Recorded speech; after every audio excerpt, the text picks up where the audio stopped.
जय हिंद। एक बार फिर से स्वागत है आप सभी का। आते हैं बिना किसी देरी के अपने क्वेश्चन पे और देखते हैं आज हमारे लिए पहला क्वेश्चन क्या है। देखो आज का ये करंट का क्वेश्चन है और यहाँ पे दे भी रखा है, बढ़िया तरीके से समझना है कि निजी कंपनियों में 100% आरक्षण देने वाला पहला राज्य कौन बना है। निजी कंपनियों में 100% आरक्षण देने वाला पहला राज्य कौन बना है। तो ये आपके लिए इंपॉर्टेंट है, आपको पता होना चाहिए। तो ऑप्शन ए यहाँ पे सही जवाब कर्नाटक हो जाएगा। कर्नाटक ऑप्शन ए आपका बिल्कुल राइट जवाब हो जाएगा। तो चलते हैं अपने अगले प्रश्न की तरफ और देखते हैं हमारा आज का अगला प्रश्न क्या है। देखो यहाँ पे दिया गया है कि दक्षिणी रेलवे का मुख्यालय कहाँ स्थित है। दक्षिणी रेलवे का मुख्यालय कहाँ स्थित है। देखो रेलवे के जो मुख्यालय हैं वो आपको पता होने चाहिए, आपसे पूछे जाएंगे 100% आपसे एक पेपर के अंदर पूछा जाएगा। अब यहाँ पे देखिए दक्षिणी रेलवे का मुख्यालय पूछा है जो कि आपका चेन्नई, बिल्कुल सही जवाब ऑप्शन सी हो जाएगा। ऑप्शन सी यहाँ पे क्या हो जाएगा आपका बिल्कुल राइट आंसर हो जाएगा। और अगर आपसे उत्तर पश्चिमी रेलवे का पूछता तो आप क्या बताते, तो जयपुर बताना था।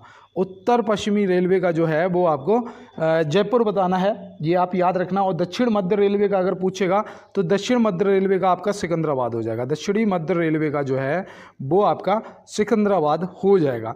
तो यहाँ पे आप सभी को नोट कर लो और PDF के लिए मैंने बोल दिया है, टेलीग्राम ग्रुप को आप ज्वाइन कर लो फटाफट और वहाँ पे आपको रोज़ के रोज़ PDF मिलती रहेगी। यहाँ पे देखो दिया है सुनहरी क्रांति का संबंध है। सुनहरी क्रांति का संबंध है आज की क्लास में बहुत मोस्ट इंपॉर्टेंट क्वेश्चन है दोस्त, और वो सभी क्वेश्चन हैं जो लगभग आपके पेपर में पूछे जा चुके हैं और पूछे जाने की उम्मीद है। तो सुनहरी क्रांति का यहाँ पे आपको संबंध बताना है। तो सुनहरी क्रांति जो है ये फल से संबंधित, फल के उत्पादन से संबंधित है। तो ऑप्शन बी यहाँ पे फलों के उत्पादन से संबंधित आप टिक करेंगे और आपका बिल्कुल सही जवाब हो जाएगा। देखो मसाला उत्पादन से संबंधित एक क्रांति हुई जिसका नाम है बादामी क्रांति। क्या है? बादामी क्रांति। तो बादामी क्रांति को भी आप याद रखेंगे। और उर्वरक उत्पादन से भी पूछा जाता है, उर्वरक उत्पादन से, तो याद रखना वो है भूरी क्रांति। कौन सी है? भूरी क्रांति है, तो ये भी आप याद रखेंगे भूरी क्रांति। नीली क्रांति जो है वो मत्स्य उत्पादन से है। नीली क्रांति मतलब कि मछली उत्पादन से, ठीक है। और देखो मत्स्य के बाद आपकी आती है श्वेत क्रांति। श्वेत क्रांति है जो कि दुग्ध उत्पादन से संबंधित है, दुग्ध उत्पादन। और इसके लिए एक ऑपरेशन फ्लड भी चला था, याद होगा ऑपरेशन फ्लड, वो भी दुग्ध उत्पादन से संबंधित है। ये भी आप याद रखना, मतलब दुग्ध उत्पादन को बढ़ाने के लिए। तो यहाँ से मैंने जितना भी आपको बताया है, आप देखो अगर याद करना है तो दोस्त लिखना पड़ेगा, लिखते जाओ आपको याद होता जाएगा। देखो यहाँ पे दिया है छत्रपति शिवाजी महाराज अंतर्राष्ट्रीय हवाई अड्डा कहाँ स्थित है। छत्रपति शिवाजी महाराज अंतर्राष्ट्रीय हवाई अड्डा कहाँ स्थित है, तो आप क्या बताएंगे, तो याद रखना ये है मुंबई। ऑप्शन ए आपका सही जवाब हो जाएगा। और देखो एक महर्षि वाल्मीकि अंतर्राष्ट्रीय हवाई अड्डा जो बन रहा है, महर्षि वाल्मीकि हवाई अड्डा जो बन रहा है वो अयोध्या में बन रहा है। तो ये भी आप याद रखना, कहाँ पर पूछा जाएगा तो आप बता देंगे अयोध्या में है। कहाँ पर? अयोध्या में। तो महर्षि वो तो आपसे पूछा ही जाएगा, उत्तर प्रदेश अयोध्या। देखो दिल्ली में जो है वो आपका IG है, इंदिरा गांधी अंतर्राष्ट्रीय हवाई अड्डा है।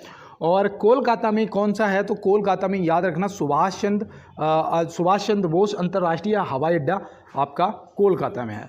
तो ये भी आप याद रखेंगे। और चलते हैं दोस्त अपने अगले प्रश्न की तरफ। देखो यहाँ पे बोला गया है भारत के पहले एलिवेटेड 8 लेन एक्सप्रेस का उद्घाटन किसने किया है। पहले एलिवेटेड 8 लेन एक्सप्रेस का उद्घाटन किसने किया। 8 लाइन वाला, 8 लाइन वाला समझ रहे हो ना। जो 4 वे होता है उसमें 4 लाइन होती हैं एक तरफ से, फिर डिवाइडर होता है, 4 लाइन इधर होती हैं। ऐसे आपसे यहाँ पे 8 लेन पूछा है। तो 8 लेन का जो उद्घाटन है ना वो किसने किया है, तो आप यहाँ पे क्या बताएंगे, हमारे प्रधानमंत्री जी नरेंद्र मोदी जी, जो कि ऑप्शन ए में दिए गए हैं। तो ऑप्शन ए यहाँ से आपका बिल्कुल सही जवाब हो जाएगा। और ये देखो आपके करंट के क्वेश्चन हैं मेरे भाई, इन्हें नोट करना है और बढ़िया से तैयार करना है अपने पेपर के लिए। और देखो यहाँ पे दिया है हाल ही में कहाँ की प्रसिद्ध माझी क्राफ्ट को GI टैग मिला।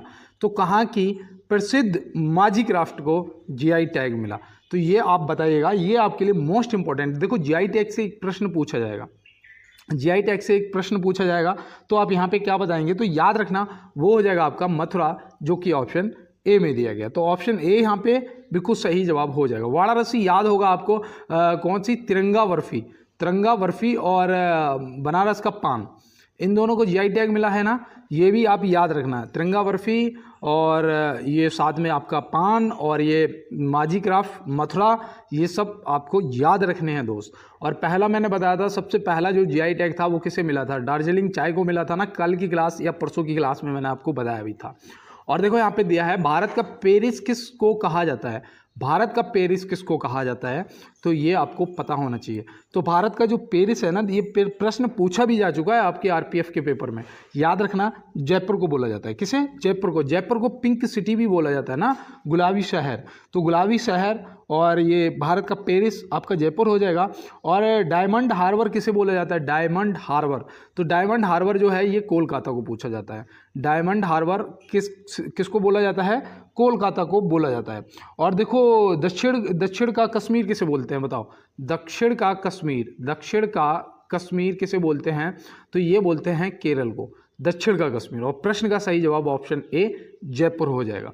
तो चलते हैं फिर अपने अगले प्रश्न की तरफ और देखते हैं हमारा अगला क्या है।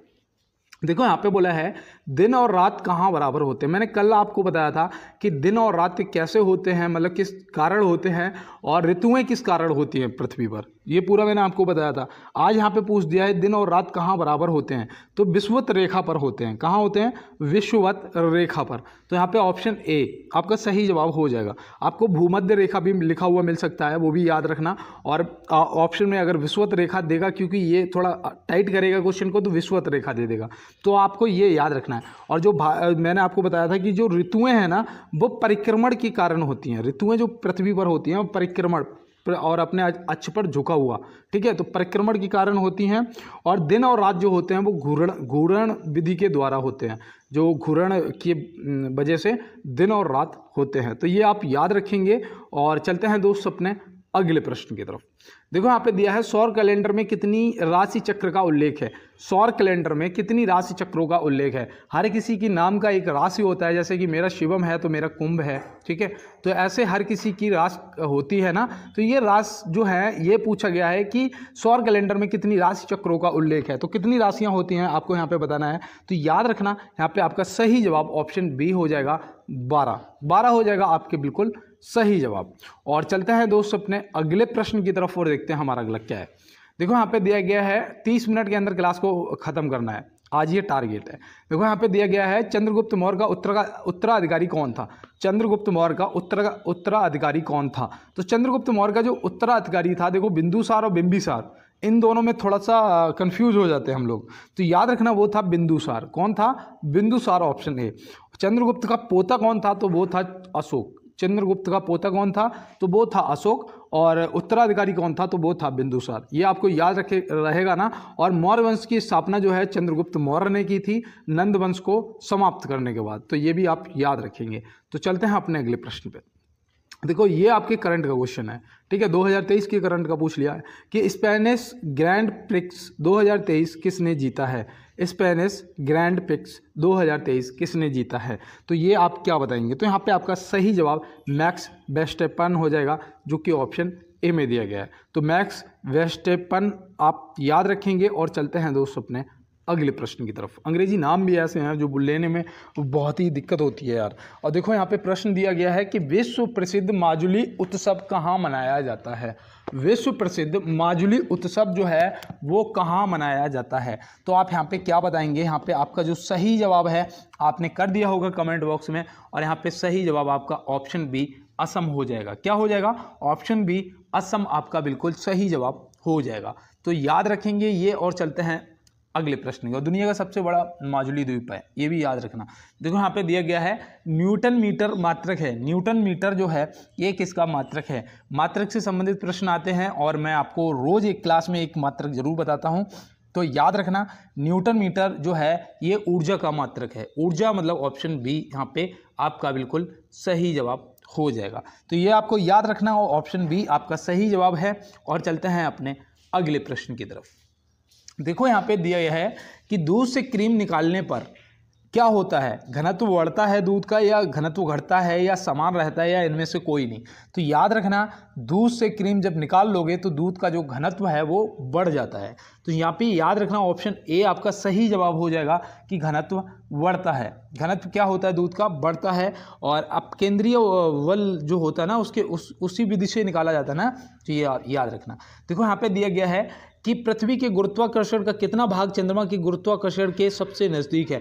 मतलब कि पृथ्वी का जो गुरुत्वाकर्षण है और चंद्रमा का जो है वो यहाँ पे पूछा गया है। तो यहाँ पे आप क्या बताएंगे, देखो याद रखना जो गुरुत्वाकर्षण चंद्रमा का है ना वो है 1/6। कितना है, 1/6 है। और पृथ्वी का कितना है, 1/10 है। क्या आप बताइएगा, अगर आपको पता है तो कमेंट बॉक्स में बताइएगा, नहीं तो नोट कर लेना, ठीक है।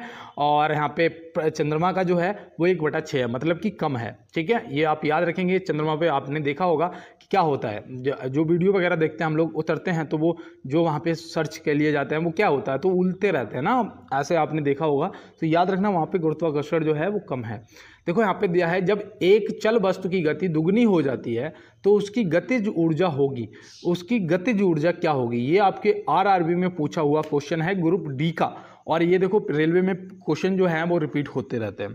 तो यहाँ पे आप बताओ, जब एक चल वस्तु की गति दुगनी हो जाती है तो उसकी गतिज ऊर्जा जो है वो 4 गुनी हो जाती है। तो यहाँ पे ऑप्शन बी आप याद रखेंगे। ऑप्शन बी यहाँ पे क्या हो जाएगा, हमारे प्रश्न का बिल्कुल सही जवाब हो जाएगा।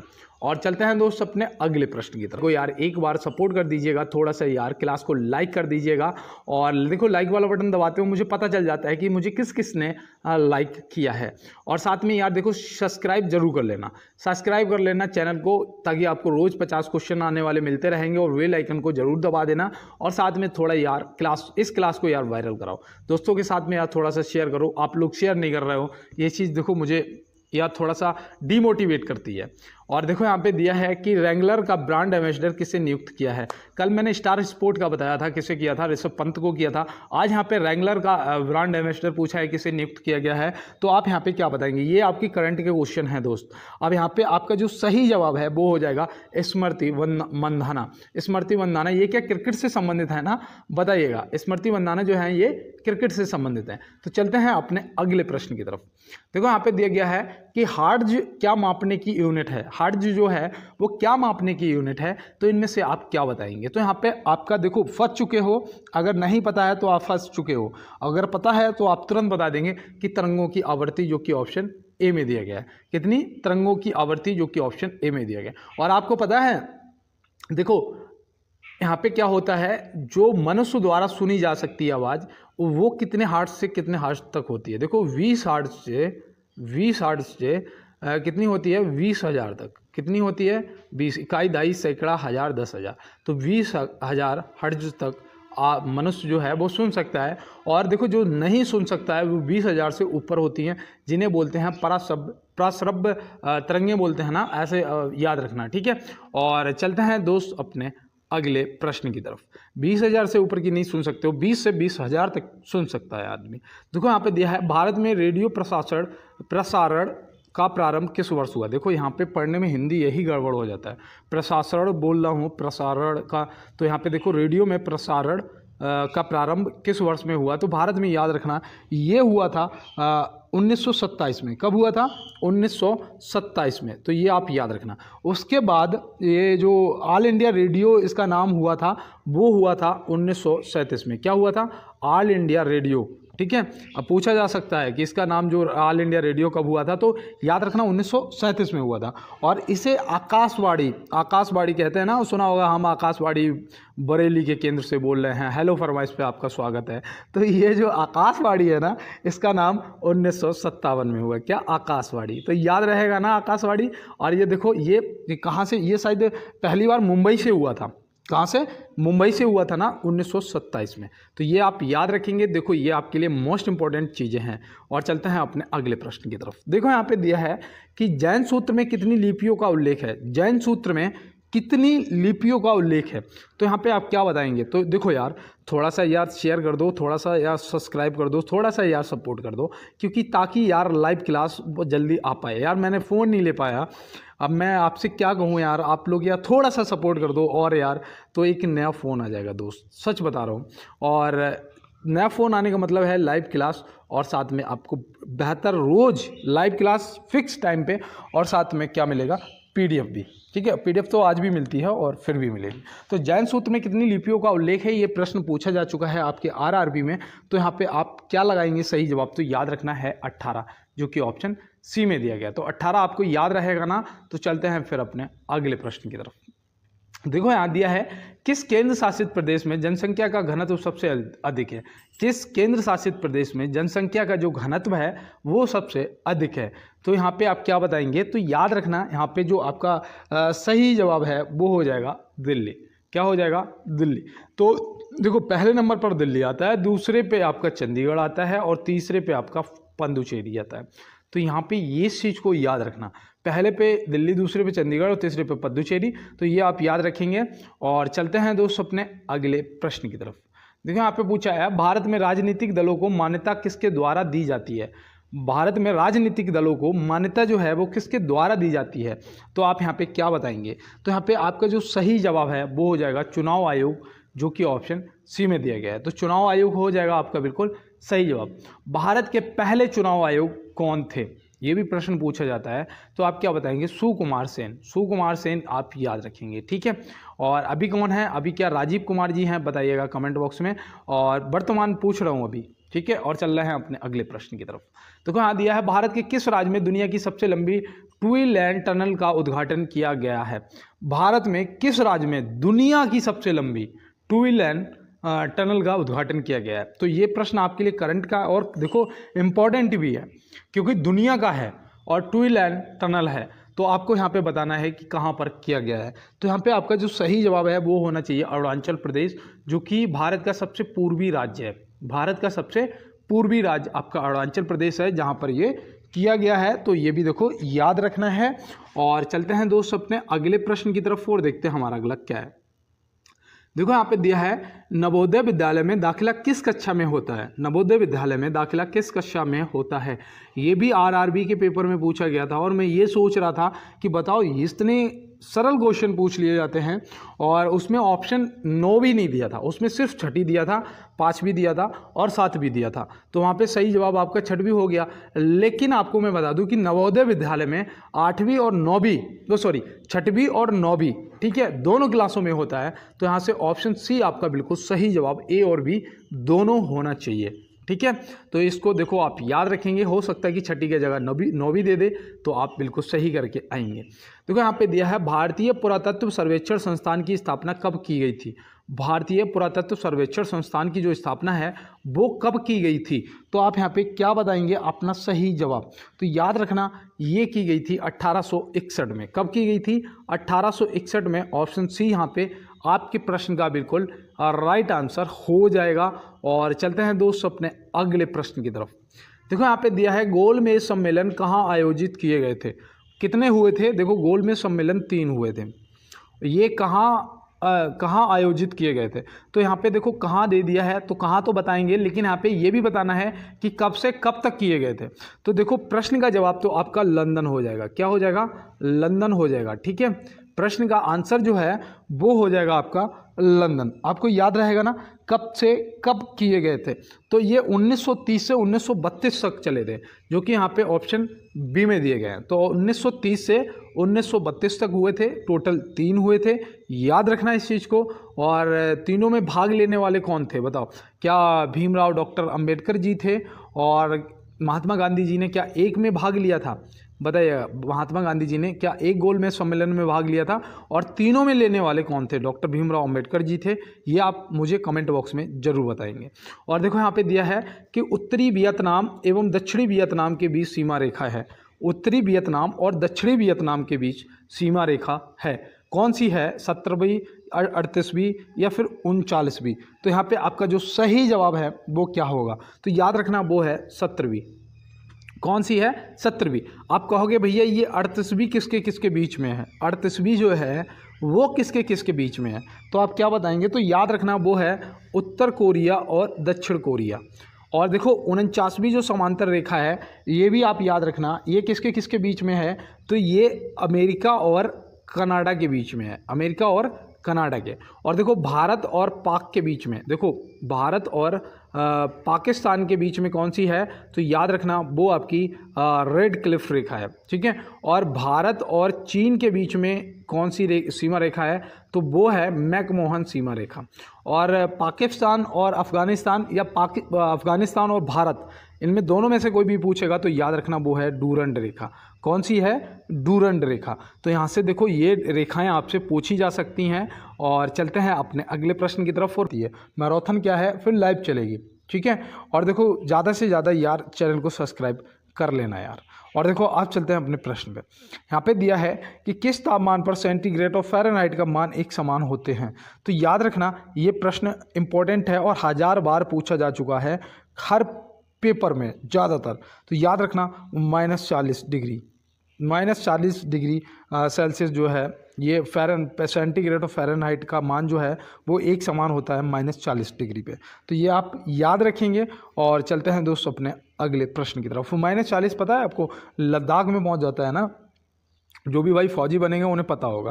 देखो यहाँ दिया है किस माध्यम में प्रकाश की चाल सर्वाधिक होती है। किस माध्यम में प्रकाश की जो चाल है वो सर्वाधिक होती है। तो यहाँ पे आप क्या बताएंगे, ठोस, निर्वात या द्रव।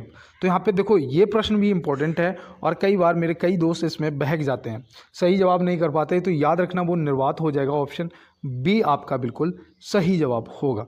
ऑप्शन बी आपका सही जवाब होगा। और चलते हैं दोस्तों अपने अगले प्रश्न की तरफ। और देखो आज मैं ना थोड़ा पेन चेंज करता हूँ, यहाँ पे ये पेन लेता हूँ ब्लू कलर का, है ना, देखो कैसा लगेगा। देखो यहाँ दिया है वाहनों की हेडलाइट में किस दर्पण का प्रयोग किया जाता है। तो वाहनों की हेडलाइट में किस दर्पण का प्रयोग किया जाता है, तो आप यहाँ पे क्या बताएंगे। तो याद रखना, देखो हेडलाइट में भी पूछा जाएगा और पीछे जो देखने के लिए मिरर लगा होता है ना, बाइक में भी लगा होता है और कार में भी शीशा लगा होता है पीछे देखने के लिए, तो वो उसमें कौन सा किया जाता है। तो देखो याद रखना इसमें तो किया जाता है आपका अवतल। भाई प्रश्न का जवाब हो जाएगा ऑप्शन ए अवतल दर्पण। लेकिन अगर पीछे का पूछेगा तो उत्तल दर्पण। देखो जो पीछे का होता है ना, पीछे का वो उत्तल दर्पण हो जाएगा। तो ये आप याद रखेंगे, ठीक है। और चलते हैं दोस्तों अपने अगले प्रश्न की तरफ। देखो यहाँ पे दिया है अयोध्या राम मंदिर निर्माण के मुख्य वास्तुकार कौन है। अयोध्या राम मंदिर निर्माण के मुख्य वास्तुकार कौन है। तो यहाँ पे आप क्या बताएंगे, यहाँ पे आपका जो सही जवाब है वो होना चाहिए चंद्रकांत सोमपुरा। चंद्रकांत सोमपुरा ऑप्शन ए यहाँ पे आपका बिल्कुल राइट आंसर हो जाएगा। तो मैं उम्मीद करता हूँ आपने राइट आंसर कर दिया होगा। और चलते हैं दोस्तों अपने अगले प्रश्न की तरफ। और रेडियम की खोज किसने की थी। रेडियम की जो खोज है वो किसने की थी। तो आप यहाँ पे क्या बताएंगे। तो याद रखना रेडियम की जो खोज है वो मैडम क्यूरी और रॉबर्ट पियरे ने की थी, है ना, रॉबर्ट पियरे और मैडम क्यूरी। तो यहाँ पे ऑप्शन ए आपका सही जवाब होना चाहिए। और देखो ये कब करी थी तो वो भी आपको पता होना चाहिए। तो याद रखना 1898 में की थी। कब की थी, 1898 में की थी। ये आप याद रखना। हरिहर बुक्का ने विजयनगर साम्राज्य की स्थापना की थी। विजयनगर साम्राज्य की स्थापना भी पूछा जाता है तो हरिहर और बुक्का ने की थी। तो ये भी आप याद रखेंगे। और चलते हैं दोस्तों अपने अगले प्रश्न की तरफ। परमाणु के नाभिक में होता है, परमाणु के नाभिक में क्या होता है। तो आप यहाँ पे क्या बताएंगे। तो याद रखना प्रोटॉन एवं न्यूट्रॉन। प्रोटॉन एवं न्यूट्रॉन ऑप्शन ए यहाँ पे आपका राइट आंसर लगा देना है, जो कि बिल्कुल सही जवाब हो जाएगा। तो चलते हैं दोस्तों अपने अगले प्रश्न की तरफ और देखते हैं हमारा अगला क्या है। देखो यहाँ पे दिया है पीतल किसका मिश्रण होता है। पीतल जो है ये किसका मिश्रण होता है। तो आप क्या बताएंगे। तो याद रखना ये आपका तांबा और जस्ता। तांबा और जस्ता यहाँ पे जस्ते लिखा है तो तांबा और जस्ता मतलब ऑप्शन ए बिल्कुल सही जवाब कर देना है। तो ये देखो ये आपके लिए इम्पोर्टेंट है और ये प्रश्न पूछा जा चुका है। जो पूछे जा चुके होते ना वो मैं अक्सर नोट करता हूँ और उन्हें फिर लिख भी लेता हूँ। तो याद रखना ये प्रश्न आपसे पूछा जा चुका है। देखो यहाँ दिया है कौन सा भारत का सर्वोच्च खेल पुरस्कार है। कौन सा भारत का सर्वोच्च खेल पुरस्कार है। तो इनमें से तो आप अगर ऐसे ऑप्शन देगा तो आप लगाना राजीव गांधी खेल रत्न पुरस्कार ऑप्शन ए, जिसका नाम बदलकर अब हो गया है मेजर ध्यानचंद खेल रत्न पुरस्कार, जिन्हें हॉकी का जादूगर बोला जाता था, जिन्हें हॉकी का जादूगर बोला जाता था।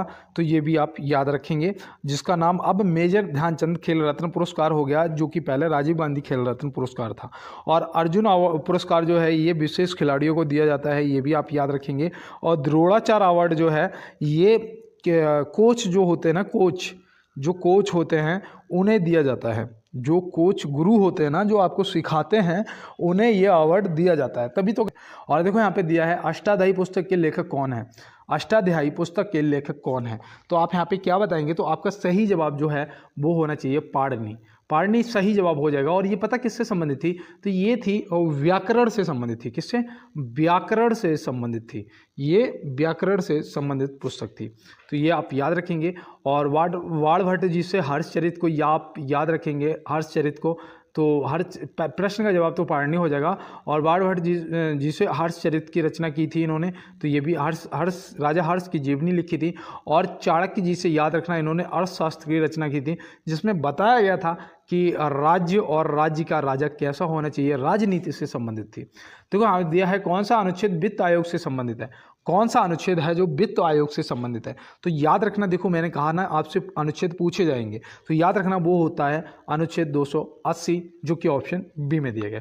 और अनुच्छेद 164 जो है, इससे याद रखना, ये जो है ये मुख्यमंत्री की नियुक्ति से संबंधित है। मुख्यमंत्री की जो नियुक्ति है वो अनुच्छेद 164 के तहत की जाती है। और अनुच्छेद 368 जो है ये संविधान में संशोधन के लिए संबंधित है।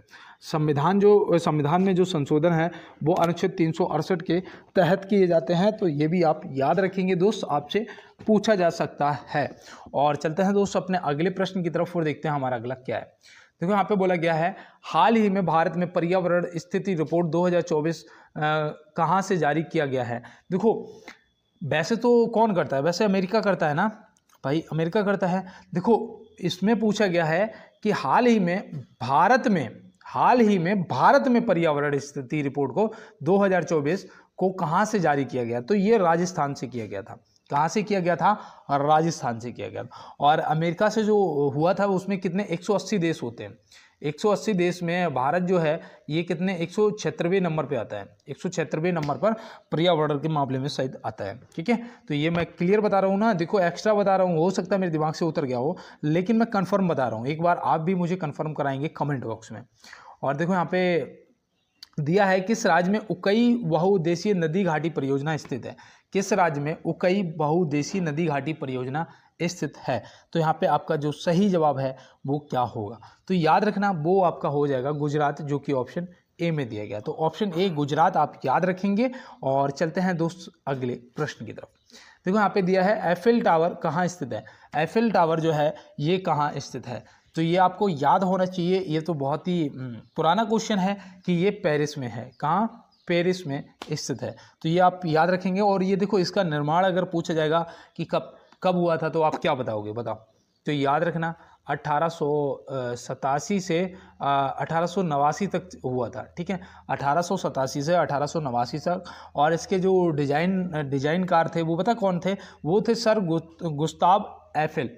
वो कौन थे, सर गुस्ताव एफेल।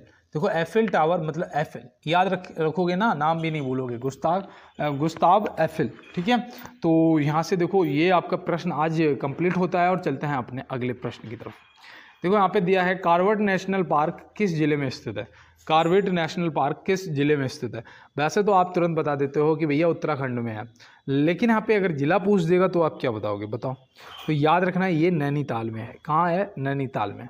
तो और आपको बताऊं उत्तराखंड से याद रखना कि जितनी भी झीलों वगैरह के नाम है ना वो सब ताल से हैं। ठीक है, ये भी आप याद रखना। और चलते हैं अपने अगले प्रश्न की तरफ। लैंसडाउन पर्वतीय नगर किस राज्य में है। लैंसडाउन जो है पूछा गया है किस राज्य में है। लैंसडाउन बहुत घूमने वाली बहुत अच्छी पर्यटक स्थल है, आपको बता दूं मैं, और बहुत मज़ा आता है घूमने में। चलोगे ना, सिलेक्शन के बाद चलेंगे सब, सिलेक्शन के बाद मैं सबको लेके चलूँगा। ठीक है, घुमाने, लेकिन सिलेक्शन चाहिए मुझे, ये आप याद रखना। और देखो लैंसडाउन जो है ये कहाँ पर है, तो आप क्या बताएंगे, यहाँ पे आपका लैंसडाउन कहाँ होगा, बताओ। उत्तराखंड सही जवाब है। कहाँ है, उत्तराखंड। ठीक है ना, कसौली आपका हिमाचल प्रदेश, याद रहेगा ना। और बताओ अच्छा दार्जिलिंग कहाँ है, ठीक है, कमेंट बॉक्स में बताना दार्जिलिंग। और देखो यहाँ पे दिया है मोहिनी अट्टम नृत्य शैली की उत्पत्ति किस राज्य से हुई। मोहिनी अट्टम नृत्य शैली की जो उत्पत्ति है वो किस राज्य से हुई, तो ये प्रश्न आपका पूछा हुआ है और लास्ट क्वेश्चन है और ये आपके पेपर में पूछा जा चुका है। तो आप यहाँ पे क्या बताएंगे, केरल, जो कि ऑप्शन सी में दिया गया है। तो ऑप्शन सी यहाँ पे केरल आपका सही जवाब हो जाएगा।